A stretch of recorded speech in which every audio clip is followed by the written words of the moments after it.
খাদিজাতুল কুবরা জীবনে এক ওয়াক্ত নামাজ পড়েনি, একটা রোজা রাখেনি, একবার যাকাতও দেয়নি, জীবনে একটা হজও করেনি।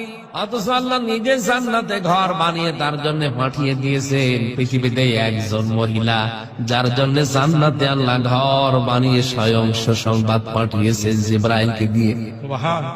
তারপর জীবন আমি পড়ে দেখেছি এইটাই। তিনি আর যাই করেছেন উনি পাননি, এগুলো নামাজ পাননি, রোজা পাননি, হজ পাননি, যাকাত পাননি, কারণ ইন্তেকালের পরে এই বিধানগুলো সব নাযিল হওয়া।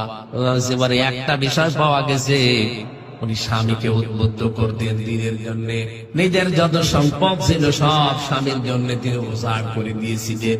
সম্মানিত মা বোনেরা, বলেন তো পৃথিবীতে একটা ইবাদত করলেন না? শুধু স্বামী কেন্দ্রিক থাকার কারণে যদি আল্লাহ জান্নাতে ঘর বানিয়ে পাঠিয়ে দেয়। আর একজনের জীবনী পড়েছে, হযরতে আসিয়া।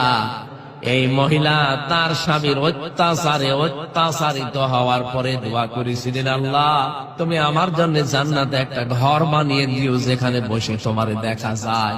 এই মহিলার দোয়া কবুল করে আল্লাহ জান্নাতে একটা ঘর বানিয়েছেন, আর ওনার জন্য আল্লাহ নিজে জান্নাতে ঘর বানিয়ে পাঠিয়েছেন। ওইটাই স্বামী কেন্দ্রিক, একটা স্বামীর সেবায় আর একটা স্বামীর অত্যাচারে। এই জন্য আমরা চাই আপনি যখন বাইরে যাবে স্বামী, তখন আপনার লজ্জাস্থান সহ আপনার যা আছে পরিবারে, স্বামীর সন্তান, স্বামীর সম্পদ আপনি হেফাজত করে রাখবেন।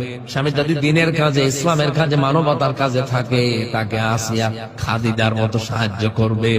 কিয়ামতের দিন হয়তো খাদিজার সাথে আপনাকে আল্লাহ জান্নাত দিয়ে দিতে পারেন।